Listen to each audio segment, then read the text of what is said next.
Hey guys, it's Cloud here. This is my first video on my YouTube channel. Don't know the name of it yet, but I'll decide whenever I upload. You guys don't know me, my name's Cloud. I'm just going to be using this YouTube channel to talk about whatever I want to talk about. Yeah, we'll see how it goes. I'm off uni for the summer, so it passes the time. In this first video, I'm going to be giving a review on Queen of the South, season 5, the finale, and then the show as a whole. I've got my notes here. Let's get into it. So Queen of the South is finished. I'm very late on the kind of review train, but a lot of people have a lot of things to say about it, and I just kind of wanted to share my opinions. I'm going to go through it episode by episode, give you a quick rundown, my thoughts and feelings of it. Then I'm going to talk about the finale, then the show as a whole.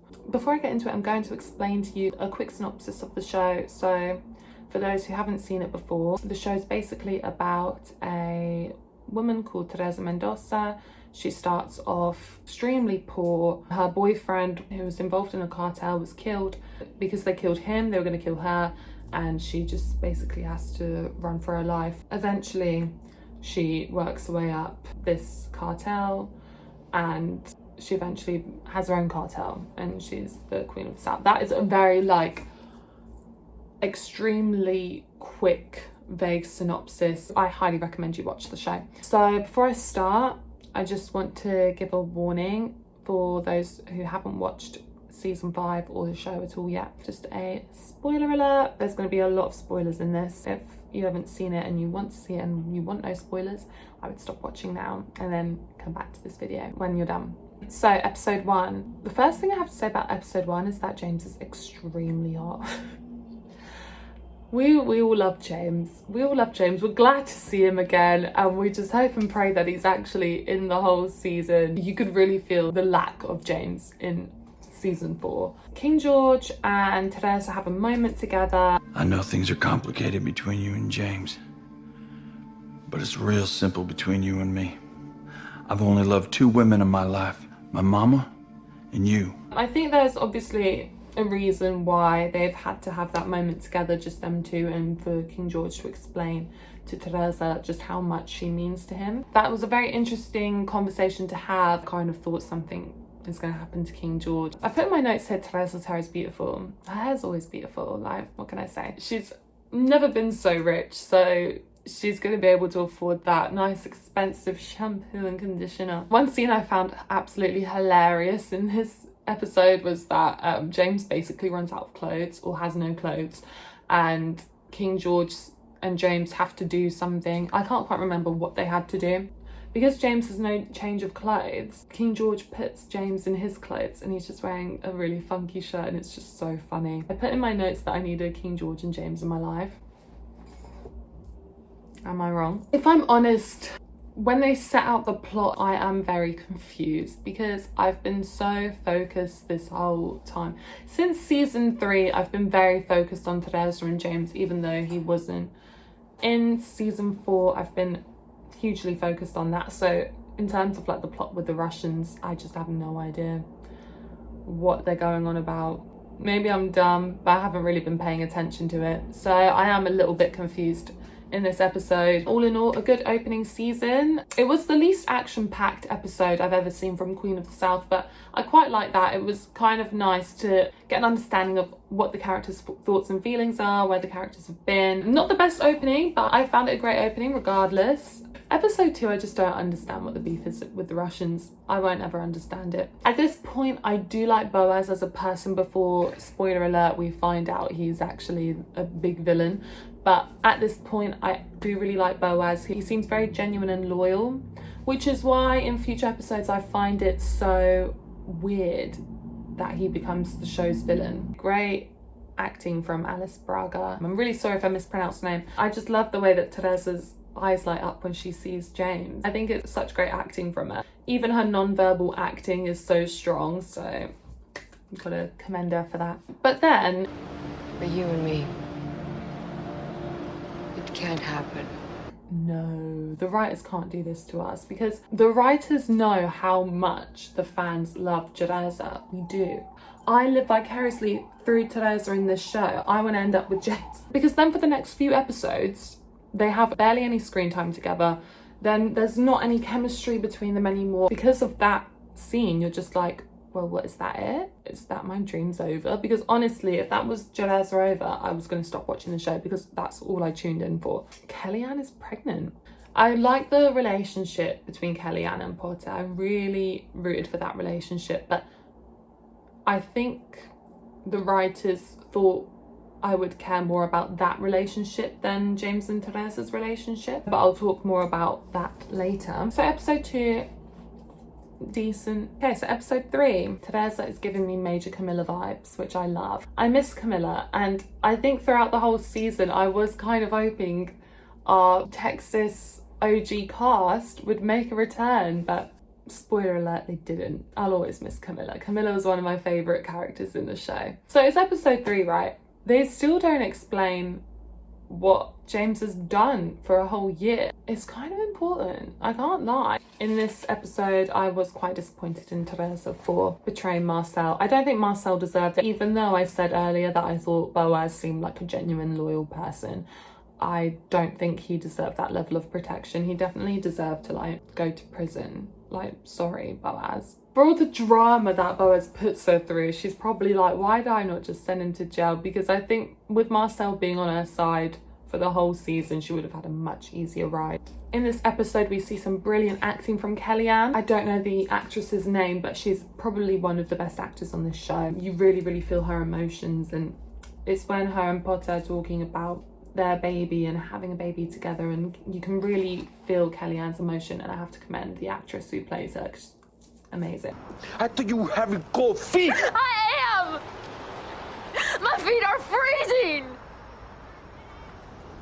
What if I ruin this child's life? What if I can't handle it and I start using again? I find that Teresa has changed a lot. Now, I know one of the writers on this show is the guy who plays King George, which I learned only from watching this season, because I'm like, I need to find out who the writers are, because, well, you'll find out why in a minute, why I wanted to know who the writers were. And King George, I can't remember the actor's name, but he did an Instagram live Q&A, just answering questions about the show, and he says that, you know, Teresa will have to lose little pieces of herself to get to the top, and I completely understand, I completely get that. However, I don't know if I really want her to go against her whole entire belief system. She seems to have done a complete 180, which I'm not a big fan of. So I did a little boo-boo here. In my notes, I missed out episode 4. And I don't even know how I did that. I just went straight into episode 5. So I think in my notes, I'm explaining episode 4 and 5. Maybe. I'll have to work that out in the editing when I insert all the clips and everything like that. So really sorry. We'll just do them together though. Episode 4 and 5. You can work out for yourselves which episode is which. Now we get King George and Boaz spending time together, which I already feel uneasy about. It seems like Boaz is going to kill King George at any moment. So they're kind of like together, and that goes on for a good few episodes. From watching the series as a whole, there are so many irrelevant characters in season 5, way more than there was in season 4. Who is this Polish guy? Oksana, I didn't realise would make that much of an appearance, but it turns out she's actually quite an important character in the show. She's only really important if you care for the storyline, but when you have no idea what's going on, Oksana isn't even that important anyway. I just thought, what are the writers doing? They're focusing so much on storylines we don't even care about. I don't even know what's going on. Like, the characters I do care about are barely in the episodes. You barely get to see their emotions, their thoughts, their feelings, their character development. They barely get any screen time. And yet I'm seeing so many irrelevant characters I don't even care about get so much screen time. It makes no sense to me. It feels to me that they changed the writers post season 3, but I don't know if that's true. I tried to look it up, and that's how I found out that King George was one of the writers, but he was the writer since season 2, and season 2 and 3 were completely fine. So I don't know what changed so drastically, and if someone can tell me if they did change the writers, that'd be great. You're halfway through the season, because obviously they're only doing 10 episodes on season 5, and I'm kind of thinking to myself, there are no high stakes. We know that Teresa's not going to die till the very end. You know from that opening scene in episode 1 that Potter is still going to be alive, but the only people you're unsure about are James, Kellyanne, King George and Boaz. Sorry, just had to change the camera angle here because I changed the way that I was sitting. At this point of this series, I was like, I'm really sorry, but I'm waiting for someone really important to me to die. And I mean, like, as in, I need either James, Kellyanne, King George, or one of those three. I need one of the three of them to die. Then it will kind of make the show a bit more interesting, because it's something like, for example, Money Heist.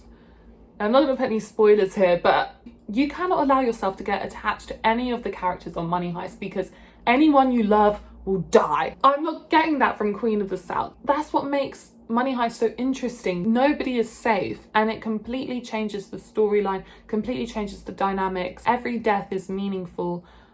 So like when something happens, it is high stakes. Even if you don't want your favorite character to die, it's kind of like the sacrifice you have to make a good show. And Queen of the South just wasn't doing that. And I thought, at this moment in time, I need someone to die. And I thought, thinking back to that first interaction King George and Teresa had, episode 1 of season 5, I thought, King George, it's got to be King George that has to die. He's the comic relief. Everyone loves him. He's also the writer of the show, so if I was the writer of the show, I'd kill my character off in such an epic way. So I was kind of waiting for that, because at this point there was no high stakes and I was getting a bit bored, to be honest. Okay, so episode 6 is probably where I lost all hope, because King George dies. Now, I know I said I wanted high stakes. I really wanted to be entertained. I really wanted to lose a close character that I would actually care about, that made me upset, that would make a huge difference to the show. And yeah, they killed King George. I can't say I was so upset by it, and I'll tell you for why. I was waiting for King George to die 2-3 episodes prior to this. I was waiting for any character to die that was meaningful 2 or 3 episodes prior to this. When he died, I was like, well, it's about time. But at the same time, his death made no impact on the show. It just made Teresa upset, and that was it. You couldn't feel a huge loss. You saw her react to his death, but you didn't see what she was like afterwards. I think what was so great about Guero dying, even though he wasn't a main character that you necessarily cared about, it really affected Teresa and how she went on in the show thereafter. So with King George, it was kind of like, he died, Teresa's upset, but that's it now. All you can do is move on. There was no point in him even dying. And for Boaz to kill him, for Boaz to be the main villain of the whole show, I just found so disappointing. Boaz is not villain material. Boaz is no Camilla. And I saw someone on Reddit, I have Reddit now. I only got Reddit so I could like look up Queen of the South posts, and I love it. I highly recommend it. If you do have like a TV show or anything you're passionate about, go on Reddit, because you'll meet loads of people who are on that same level. But I saw someone on Reddit say, no one's been able to fill the shoes that Camilla Vargas left. Camilla leaving the show in season 3 was such a detriment to the show. It's hard to find a character who could just be as iconic as she is, and that's why Boaz kind of replacing her and just being the villain all along seemed very out of the blue. Also, everything he did do previously, he seemed very genuine, very loyal. I didn't get the impression that we shouldn't trust him, but maybe I'm just dumb. I don't know, maybe I just didn't see the signs. I don't read red flags. I don't think he's a worthy villain. He's like a raging lunatic psychopath. You don't know what he's going to do next. He's not Queen of the South villain material. He is just irrational and unpredictable, but I wouldn't say he should be the show's main villain anyway, and that's what he got turned into, and it just seemed like, well, where did that come from? I would just like to say, I thought that King George would have been given more of an iconic death, especially as essentially the writer wrote his own death. I would have thought he would have given himself something way more iconic than just kind of how he died, and not even a funeral afterward. At least Brenda got a whole funeral moment, and she was only in it for 1 season. Episode 7, Teresa have finally the longest moment together they've ever had in the whole show But there are only 3 episodes left, so at this point I'm over it. I'm thinking, do you know what? I've accepted they're not going to be together. Don't give me moments like this where they've just, oh my god, they've actually spent 2 minutes together on screen. Stop. Like, I'm over it now. I'm now just watching it just for the sake of that I've spent the past 6 months watching from season 1 to now season 5, start to finish. What I will say is that I do think Peter Gadot, I can't pronounce his name. I will just call him the actor who plays James. So I think the actor who plays James, I know that he chose not to be in season 4 because he wanted to focus on other projects, but I think that did really mess up the flow and the pace of the show. So I don't know if it's all his fault why the show is nothing compared to seasons 1 to 3. Maybe it's his fault, maybe they never changed the writers, but that's kind of the impression that I'm getting. Really hate how they've dumbed down Potter as well. Like, Potter is not that dumb. I get that he's in it for comedic relief, probably to compensate the lack of King George, but there's no need to actually dumb him down. Potter's always been quite funny anyway in terms of like he's quite sassy. Yeah, I don't get his whole thing with the baby and how dumb he is. He would not be that dumb, sorry. Maybe he would be, but I just don't think he would be. All in all, episode 7, finding this show incredibly boring. Sorry. There are so many irrelevant characters I just do not care about. I'm trying to decide if I dislike season 5 more than season 4. Just when I was about to give up, you give me episode 8. Starting to see more of Teresa, more of James. You know, I kind of like how the storyline's starting to pick up and how there's like now 5 really important people that want to kill Teresa, which is great because it just kind of emphasizes how powerful she really is. I'm starting to now think maybe Teresa doesn't die after all. All the flash forwards don't necessarily have to be real, they're more symbolic. And I'm kind of thinking, maybe she doesn't die. But I don't know why I think this because I didn't write it down in my notes. I just put, maybe Teresa doesn't die after all. That's all I have to say. Season 5 has been really boring. Episode 8 probably belongs to like a season 3 or a season 2. But, you know, no complaints. No season can be perfect. Episode 9. This is where we get what the fans have always wanted. And that is James and Teresa finally get together. They say they love each other. They sleep together. They then pretty much decide that they're going to be together. And it kind of came from nowhere, but at this point I was like, finally, my dreams and wishes for this show have finally been fulfilled. And do you know what? I haven't even mentioned that Teresa kills Castell, because who's Castell? Who is he? I don't even care for Castell. You know, Teresa has to kill him, but like, whether he was in the storyline or not, it wouldn't have made a difference. I don't think personally, wouldn't have made a difference to the show. So I'm just gonna skim over that because if you wanted me to talk about it, sorry, but I just really did not care. All I care about is Teresa and James, and that just stole the show for me. At the end of episode 9, we find out that James is the one that kills Teresa. Now, I find this an interesting choice. I've always had an inkling it could have been James, but for it to be James to kill Teresa, you're basically making this show into a love story, and season 5 was very much like, and season 4 really, was very much like, this is not a love story. This is purely about Teresa and how she becomes the Queen of the South. From watching the end of episode 9, you can see that when Teresa dies, she hasn't got a bullet wound on her head. So at that point I kind of thought, I don't think she is dead. But I did really enjoy the episode. Episode 8 onwards, brilliant. It's finale time, so I'll tell you all of my thoughts and feelings on the finale. One thing I do have a gripe with about this finale, Teresa's probably in it for 10% of the time. Also, James is barely in it either. It turns into the Kellyanne and Potter show. Maybe the writers misunderstood when the viewers said, oh, we love Potter and Kellyanne, but not that much. Maybe the writers loved Potter and Kellyanne. I don't know. I don't know why the show suddenly revolved around them when really the show's about Teresa and James.